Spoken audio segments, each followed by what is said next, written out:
Hi, my name is David Faraci, and I'm an attorney here at Swartz & Swartz in Boston. So some of the cases that we've been working on recently involve defective hip products. So as I'm sure you know, many people eventually, due to chronic hip pain, will have to have their hip replaced. And what happens is they put a product in there that acts as a artificial hip, and it's usually efficient to relieve the pain. However, there are some products out there that are defective and actually cause the patient more injuries.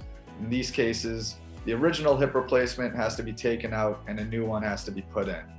Sometimes the injuries that the original hip replacement have caused are pretty bad, and it can affect thousands of people with the same injuries. When this happens, the courts like to put all the claims together in what's called multidistrict litigation.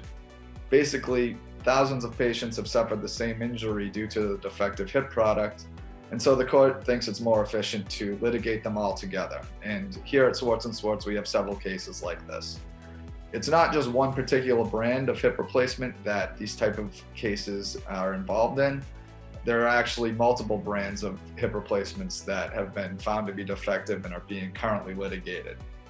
It's important to understand what your brand of hip replacement was if you think that it has caused you a further injury.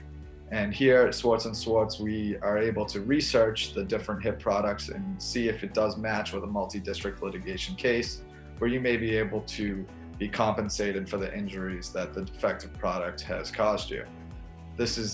Can be a complicated situation and complicated lawsuits, so it's important to have a qualified attorney look into the issue for you to make sure that the hip product is one that's involved in these type of lawsuits and something that you may be able to recover for.